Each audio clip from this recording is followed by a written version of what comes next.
What's up, guys? Crypto Muser here with your daily news and analysis in the crypto markets. Now, I'll start off the video here. Brad Garlinghouse tweeted this out just a couple hours ago. Ripple also tweeted it out with him. Today, Ripple is committing to invest $100 million to modernize carbon markets globally through investing in carbon removal companies and supporting growth in carbon credit tokenization functionality. Hear me out, NFTs aren't just about digital art, which is so true. People just think NFTs are digital art. There's so much more than that, guys. It's a game changer. He also continues on with carbon offset markets are expected to grow to $550 billion by 2050. And we've seen firsthand how crypto and blockchain can solve issues with fraud and inefficiencies and bring transparency and scalability to carbon credits, just the same as other real-world use cases like payments. Let's F and go. Now, this is such a game changer. I've seen a lot of hate out there for Brad Garlinghouse tweeting this out and for Ripple tweeting this out. For some reason, people don't get the fact that the environment is a huge issue for global markets, for global companies, corporations, and everything. Governments. I mean, everybody's pushing towards cleaner energies, sustainable energies moving forward. So for some reason, the hate for Ripple and Brad Garlinghouse because they want to, do the right thing, and also it's a smart business move, right? Because this, big banks and institutions and governments will only work with you if you're with their agenda. And the agenda, I'm telling you, can like it or hate it, but the agenda is moving towards more sustainable energy and renewables. So if you're trying to, carbon credits is a thing of the future. And the fact that they're going to try to use the NFT platform, they just, I think, invested $200 million also in the NFT platform they're putting out. So, guys, this is a game changer. This is why you invest in Ripple. This is why you invest in XRP, because they're trying to change the world with their company. And I keep saying on this channel that Ripple is going to be one of the biggest, if not the biggest company in the world in the next 5 to 10 years. So this is just another reason why I am very happy with my investment in XRP. And if I was an accredited investor, I'd definitely buy some, Ripple shares on Link2. But sorry, I don't make $250,000 a year. I don't have $1 million in the bank yet. But I'm going towards that goal as we speak. Just wanted to throw that at you guys because it's just such a big issue. This is huge, and the hate. It's so funny going through all the comments on this tweet and on Ripple's tweet, and it's like, really, guys? Do people just not get it? I don't understand. Maybe leave a comment down there if you want to have a conversation about this, because I don't understand why they get so much hate. I mean, XRP and Ripple get so much hate anyway, but it's just really the fact that people don't get this is unreal to me. So before I get into the video, guys, if you guys could please like, subscribe, and leave a comment down below, would be very much appreciated. Let's move on. So we have some update in the Ripple versus SEC lawsuit. We were waiting for the SEC's response to Ripple's rebuttal to their attorney-client privilege claim, which is ridiculous, right? The fact that the SEC has gone back and forth from the Hinman speech being a personal opinion, now it's kind of his personal view, they're saying, but not as it's such a mind-boggling. It's his personal opinion, but then it's his personal view that's looked on upon by 63 other emails and 68 other drafts. So a bunch of people helped him write the speech, but it's his own personal opinion, but also the view of just the corporate finance within the SEC, but not the real SEC. And it's actually it should be protected under DPP, but if you're going to say no to that, it's actually protected under attorney-client privilege. And it's like they're just grasping at straws. They'll say anything at this point to protect these emails and these drafts.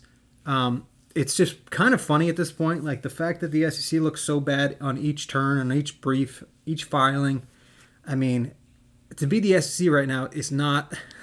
And I even saw recently they just had some power taken away from them, going after other, not even just crypto, other securities laws. They had some, I forget. I'll put in my video tomorrow, I think. But they just had a huge court filing that took some power away from them.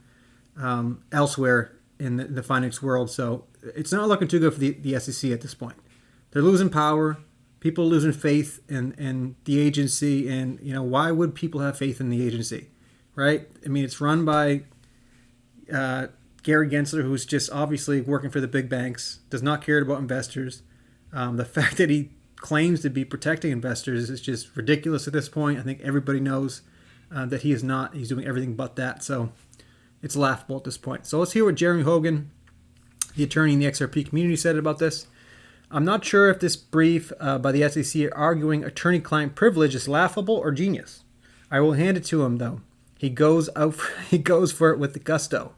As with most things in life, the winner gets to decide the history. As with most things in life, the winner gets to decide how history treats this brief. Here's the gambit. First, argue that the speech was Hyman's personal opinion. Second, after the judge agrees with you, change your argument to say that the speech was the division's opinion. Third, argue there's a difference between giving a speech in the personal capacity and his personal view. Fourth, after Ripple changes its argument based on the court's ruling, accuse Ripple of confusing the issue. Fifth, conclude with the zinger below that the SEC and Hyman had a sort of joint interest in the speech. Will Judge Netburn see through this article? Time will tell. I mean, I hope she does. I mean, at this point, you never know. The judge has been so lenient with the SEC, especially Judge Netburn. Judge Torres has actually been kind of hard, and that's why I'm looking forward to this getting to the heart of the case, the briefing of this case, because Judge Netburn's been kind of lenient, giving them delays at every chance they've asked. Judge Torres, the main judge in this, has been kind of more tough on her ruling. So, we'd hope that at this point, Judge Netburn's had enough of this, right? I mean, a judge can only take so much, right? I mean, there's no way that she's going to... I've said this so many times on this channel, though. There's no way the judge is going to let this happen, and then she lets it happen. So who knows? That's why I think Jeremy Hogan is saying this. Either the SEC is just grasping at straws, or somehow they're going to pull the rabbit out the hat in this one too. But I have faith still in Judge Netburn here, and hopefully she laughs him out the court with this one. But I guess time will tell. I guess we'll know within a week or two, I guess, and Judge Netburn will come down with her ruling. So she'll come down with her ruling, and I'm guessing that she'll deny it, right? But then it's still an appeal to Judge Torres for these emails and these drafts. So we're still looking at months to get these emails if we ever get them. So I still say that we'll never see these emails. I think that a settlement will come before we see these emails. The fact that the SEC is trying so hard to protect these emails just tells you that obviously there's something in these emails, right? That leads me to an even funnier story.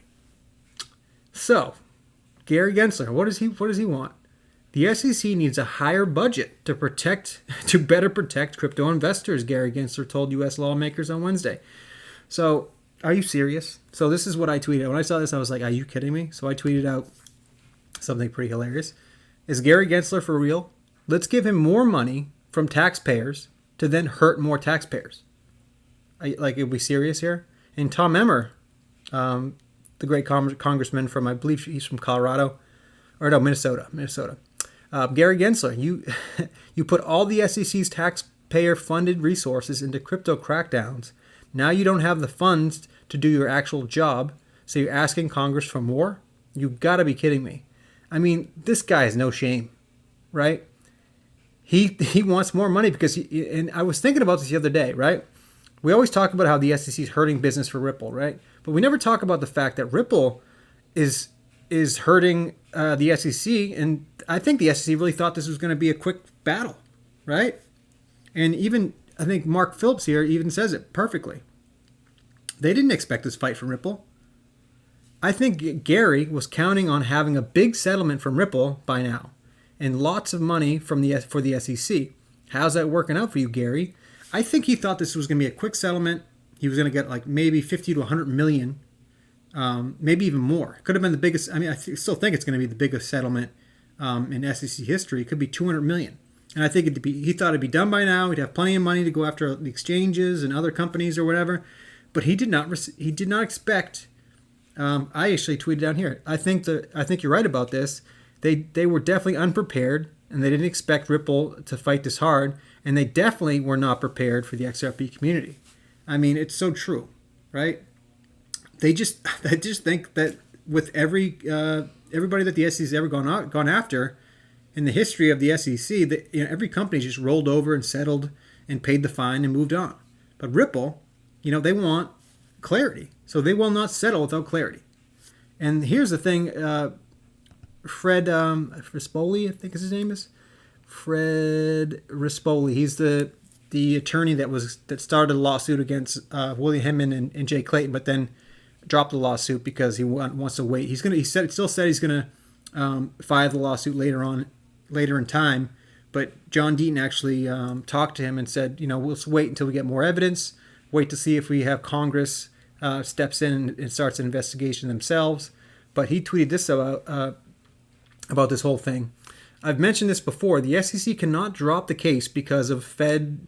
This is legal jargon that I cannot understand, but Fed R Civ P 41A, whatever that means. But the SEC has to get Ripple to agree to drop it. And then Judge Torres would have to sign off on it.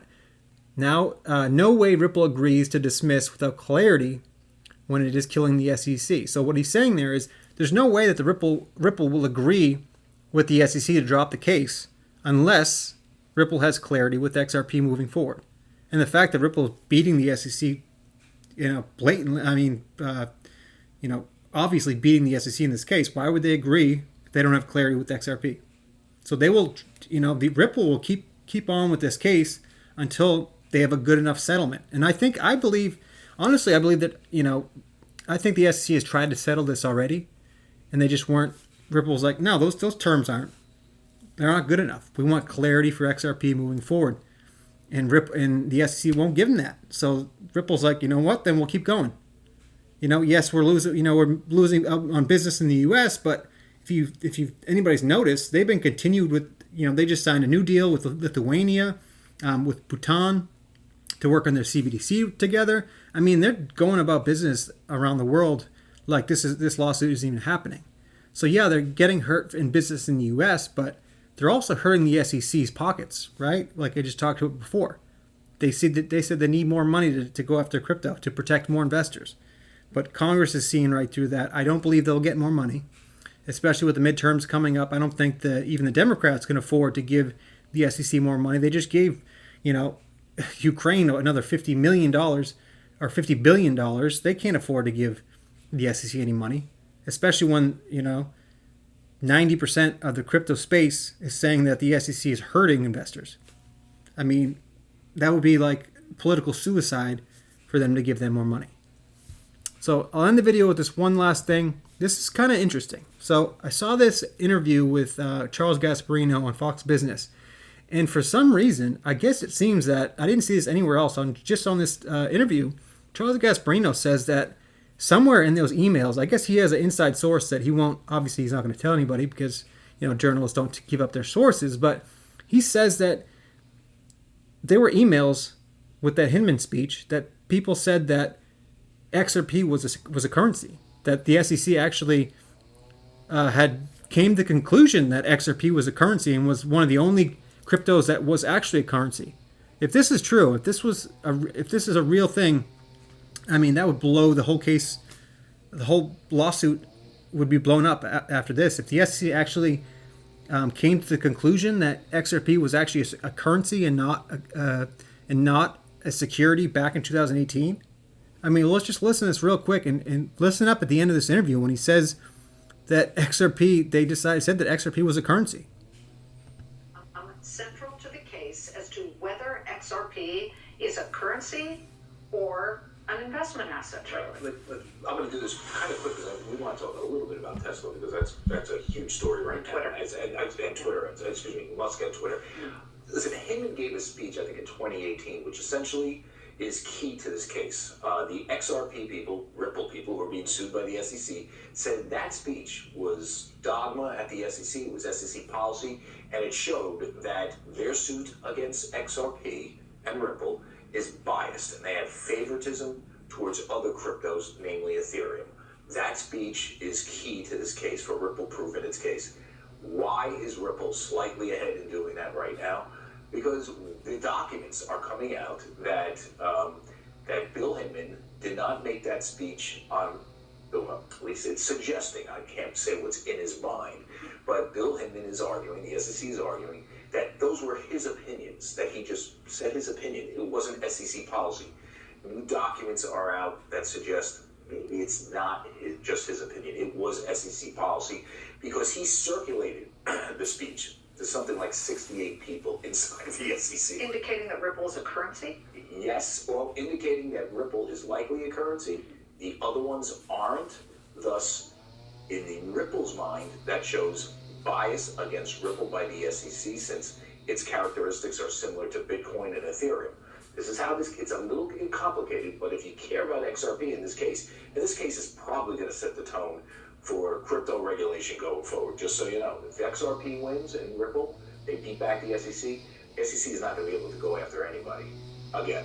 Okay, it's going to be very difficult to say other Ethereum and Bitcoin are securities, and therefore they come under SEC guidelines. If XRP loses, well then you can see Gary Gensler going after Ethereum. But it looks like Ripple has proven the case that maybe these weren't Hinman's own words. It was like SEC policy, and that's a strike in their favor. If in this context, that it means that the whole commission really did give a. So very interesting. He said that, and even she says it. That means XRP is. They said XRP is a currency, and then he repeated and said yes, they viewed that XRP was a currency, and it was, and other coins weren't. So, I mean, the funny part about all this is that back in 2013 there was a meeting with Ripple. I don't think Brad Garlinghouse was actually the CEO back then. I think it was Chris Larson that was the CEO back then, and he had a meeting with like all the agencies in the U.S. government. SEC was there, CFTC, Justice Department, the IRS, and there were like 5 other agencies there. And Chris Larson brought what they were trying to do with Ripple and with XRP, and they said nothing, right? And they actually later on in 2015, the FinCEN and the Justice Department actually came out and said that XRP was a virtual currency. So it's not like the and since then, even since 2015, they've met with the SEC time and time again, right? Ripple met with the SEC, and they never said XRP was a security. So what changed since 2018 till now?